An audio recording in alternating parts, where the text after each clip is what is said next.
Good morning सभी को नमस्ते। आज हमारा डे 33 है एंड आज का टॉपिक है योर मैजिकल फ्यूचर। तो जो हमारा 28 डेज का चैप्टर्स था, 28 चैप्टर्स वो फिनिश हो गया है कल। एंड अभी हमारी ऑथर ने बताया है कि हम फ्यूचर में कैसे इसको प्रैक्टिस कर सकते हैं। तो इसके लिए उन्होंने दो टॉपिक एक्स्ट्रा बताया है। तो आज उसको फर्स्ट टॉपिक है, उसका नाम है योर मैजिकल फ्यूचर। तो चलिए देखते हैं उन्होंने क्या बताया। उन्होंने बताया है कि जो हमारी लाइफ है उसका उसके जो बिल्डर हैं, डिजाइनर हैं, हम खुद ही हैं। हम अपनी खुद ही अपनी लाइफ को डिजाइन करते हैं। और जो ग्रेटिट्यूड का जो मैजिकल टूल है, ये हमें अपनी लाइफ को इनक्रेडिबल बनाने में हेल्प करता है। तो अभी तक जो जो प्रैक्टिसेस हमने किए हैं इतने दिन तक, तो उससे हमारा एक फाउंडेशन बन गया, एक अच्छा फाउंडेशन बन गया। और इस हम ग्रेटिट्यूड का जो मैजिकल टूल है, इसको हम जितना यूज करते रहेंगे उतना हम ऊपर ऊपर बढ़ते रहेंगे। जैसे कोई मकान बनाते हैं तो पहले हम उसका फाउंडेशन देते हैं, उसके बाद next floor next floor next floor जाते हैं। तो वैसे ही जो हमने प्रैक्टिस किया उससे हमारा फाउंडेशन बन गया, और हम जितना इसको डीप में प्रैक्टिस करते जाएंगे उतने फ्लोर और ऊपर चलते जाएंगे, उतनी ऊंचाइयों को हम छुएंगे। तो ये ग्रेटिट्यूड का जो प्रैक्टिस है, हम जितना डीप करेंगे उतना सक्सेस हम अपनी लाइफ में पा सकते हैं। और सक्सेस का कोई लिमिट नहीं है, ये लिमिटलेस है। और कितना मैजिकल चीजें हम अपनी लाइफ में एक्सपीरियंस कर सकते हैं इसके थ्रू। तो इसकी भी कोई लिमिट नहीं है। उन्होंने बताया जैसे हम आसमान छू सकते हैं। जैसे आसमान में इतने तारे हैं, उनके वो इनफाइनाइट है, उसको कोई काउंट नहीं कर सकता। उतना ही सक्सेस हम पा सकते हैं और उतनी ही मैजिकल चीजें हम एक्सपीरियंस कर सकते हैं through this magical power of gratitude. और इसमें एक कोट दिया गया है, उसका मतलब है कि अगर हम ग्रेटिट्यूड अपने बोलने में लाते हैं तो हमारा लाइफ अच्छा होता है। और अगर ग्रेटिट्यूड हम अपने एक्शंस में लाते हैं तो लाइफ और भी अच्छा होता है। और अगर ग्रेटिट्यूड में ही हम अपनी जिंदगी बिताते हैं, ग्रेटिट्यूड को जीते हैं, तो हमारा लाइफ आसमान छू सकते हैं, हेवन को टच कर सकते हैं। तो वो बताती हैं कि यहाँ से हम आगे अब कैसे प्रोसीड करेंगे। हमारी जर्नी तो अब एंड होने वाली है इस बुक की, तो अब हम कैसे प्रोसीड करेंगे आगे अपनी लाइफ में। तो वो बोलती हैं कि जैसे जो हमारा फाउंडेशन है, जो हमने इतने दिन तक बनाया, जो हम डेली प्रैक्टिस करते थे, उसको हम कंटिन्यू रखेंगे अपनी पूरी लाइफ में। एंड उसके बाद जितना हमें सक्सेस चाहिए, जितना हम ज़्यादा इस ग्रेटिट्यूड को फील कर सकते हैं, तो वो उतना सक्सेस हमें अपनी लाइफ में मिलेगा। तो हम फाउंडेशन को कंटिन्यू रखें, एंड उसके बाद ऊपर हम जितना ज़्यादा ग्रेटिट्यूड कर सकते हैं उतना डीपली हम फील करेंगे। और जितना डीपली हम फील करेंगे इसको, उतना हमें और टाइम देने की जरूरत नहीं पड़ेगी। ये हमारे ऑटोमेटिक लाइफ में आ जाएगी, एक लाइफ का पार्ट बन जाएगी, और हमें इसके लिए कुछ एक्स्ट्रा टाइम एंड एफर्ट नहीं लगाना पड़ेगा। उन्होंने एग्जाम्पल के लिए बताया है कि जो रिमेम्बर द मैजिक जो चैप्टर था हमारा, आई थिंक लास्ट चैप्टर, तो उसको हम एक दिन कर सकते हैं, वीक में एक दिन उसको कर सकते हैं, या 3 दिन कर सकते हैं उसको, या फिर एक दिन उसको कर सकते हैं और 2 दिन कोई और मैजिक प्रैक्टिस को इंक्लूड कर सकते हैं, लाइक मैजिकल रिलेशनशिप और मैजिक मनी। उसको तीन चीजों को जो फाउंडेशन है हमारा है उसको हम कंटिन्यू करेंगे, एंड उसके साथ हम 3 चीजें वीक में 3 दिन कर सकते हैं, कोई 3 प्रैक्टिसेस।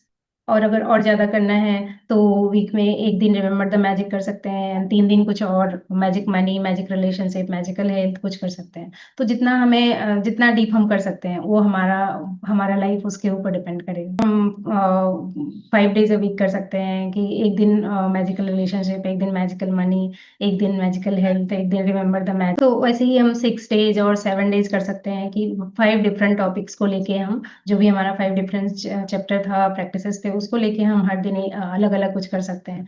तो हम जितना करेंगे उतना अच्छा हमारी लाइफ में रिजल्ट आएगा। और अगर हम इसको 7 दिन डिफरेंट डिफरेंट प्रैक्टिसेस करते रहते हैं और उसको कंटिन्यू करते हैं, तो हमारा जो लाइफ है वो बिल्कुल ही ट्रांसफॉर्म हो जाएगा, एक गोल्ड की तरह चमकने लगेगा। वो बोलती है कि आपको अगर मैजिक प्रैक्टिस अगर कुछ पर्टिकुलर एरिया में चाहिए, जैसे उन्होंने जो हमारे बुक्स में एग्जांपल्स थे कि करियर के लिए, हेल्थ के लिए, रिलेशनशिप्स के लिए, मनी के लिए, हैप्पीनेस के लिए, तो जिस फील्ड में भी आपको ज्यादा जरूरत फील हो रहा है उस टाइम पे, तो आप उस फील्ड में ज्यादा कर सकते हैं। उस फील्ड वाले जो चैप्टर्स थे, प्रैक्टिसेस थे, उसको हम ज्यादा कर सकते हैं वीक में, एंड बाकी चैप्टर उसके साथ 1-2 दिन कर सकते हैं। उन्होंने एग्जाम्पल दिया है, जैसे रिलेशनशिप में अगर प्रॉब्लम है और रिलेशनशिप के ऊपर काम करना है, तो उन्होंने बताया है कि जैसे मैजिकल रिलेशनशिप्स एक दिन कर सकते हैं, एक दिन मैजिक डस्ट कर सकते हैं, फिर next day magically heal your relationship, ये वाला चैप्टर कर सकते हैं, फिर उसके नेक्स्ट डे मैजिक बैंड कर सकते हैं, उसके नेक्स्ट डे मैजिक मिरर कर सकते हैं, एंड लास्ट में रिमेम्बर द मैजिक।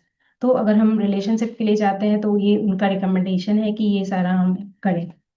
और अगर सिमिलरली अगर हेल्थ के लिए चाहिए, तो हेल्थ के लिए हम मैजिकल हेल्थ कर सकते हैं, देन मैजिक डस्ट, उसके बाद magic and miracles in health, उसके बाद the magical air that you breathe, उसके बाद the magic wand, and the remember the magic last में कर सकते हैं। सिमिलरली मनी के लिए उन्होंने बताया है कि मैजिक मनी, फिर द मनी मैग्नेट, फिर मैजिक चेक, फिर magic band, the magic mirror, remember the magic. Similarly अगर आपको कैरियर में अच्छा करना है, अभी कहीं कुछ प्रॉब्लम लग रहा है कैरियर में, तो उसके लिए हम कर सकते हैं verbs like magic, magic dust, everyone, the magic band, फिर the magic band practice, magic mirror and remember the magic. Similarly अगर डिजायर्स है, जो हमारी लाइफ के डिजायर्स होते हैं कि हमें ये ड्रीम पूरा करना है, ये अचीव करना है, तो अगर वो करना है तो उसके लिए हम magic dust, then make all your wishes come true before your very eyes, the magic band, the magic mirror and the remember your magic. तो उन्होंने ये रिकमेंडेशन भी दिया है कि जिस एरिया में आपको ज़्यादा ज़रूरत है उस एरिया के हिसाब से आप ऐसे प्रैक्टिस कर सकते हैं, उन्होंने लिस्ट दे दिया है। एंड फिर जो हमारा मैजिक रॉक का जो प्रैक्टिस था, उसको हम अपने लाइफ का एक पार्ट बना सकते हैं। हम हमेशा सोने से पहले मैजिक रॉक के साथ बात करके, उनसे अच्छी चीज़ें शेयर करके उसके बाद हम सोने जा सकते हैं। या फिर आप चाहते हैं तो आप जहाँ भी जाते हैं वहाँ पे मैजिक रॉक को कैरी कीजिए। एंड जब भी वो आपका हाथ से, आपकी बॉडी से टच होता है, तो वो आपको एक रिमाइंड कराएगा कि बी ग्रेटफुल। तो ग्रेटिट्यूड आपको करने के लिए वो रिमाइंड कराएगा। तो मैजिक रॉक को आप एज अ फ्रेंड, अपना वेल विशर यूज कर सकते हैं और उसको हर जगह पे कैरी कर सकते हैं। एंड उसके बाद जो मैजिक डस्ट एवरीवन वाला प्रैक्टिस है, उसको हम हमेशा कर सकते हैं, क्योंकि उसके लिए कुछ स्पेसिफिक टूल नहीं चाहिए। हम जहाँ भी जाएं, अपने लव्ड वंस के लिए, अपनी फैमिली मेंबर्स के लिए, खुद के लिए, अपने जो भी हम सामान यूज करते हैं उसके लिए, कोई रास्ते में जा रहे हैं, कोई किसी को लग रहा है कि वो दिक्कत में है, उसको कुछ जरूरत है, तो उस पे हम मैजिक डस्ट स्प्रिंकल कर सकते हैं। जैसे हम अपनी अपने खुद के सामान पे, अपने खाने पे, अपने फोन पे, अपने वॉलेट पे, हर जगह पे इसको डाल सकते हैं मैजिक डस्ट। उसका रिजल्ट और भी वंडरफुल होगा। और हम ये मैजिक डस्ट उस हर जगह यूज कर सकते हैं जहाँ हमारे मेरे इमेजिनेशन जहाँ तक जाता है, वहां तक हम इस मैजिक डस्ट को यूज कर सकते हैं और अपने लाइफ एंड दूसरे की लाइफ में मैजिकल चेंजेस ला सकते हैं। तो इस टॉपिक पे इतना ही उन्होंने बताया है। तो आज के लिए इतना ही। Thank you. कल हमारा लास्ट टॉपिक होगा। Thank you so much.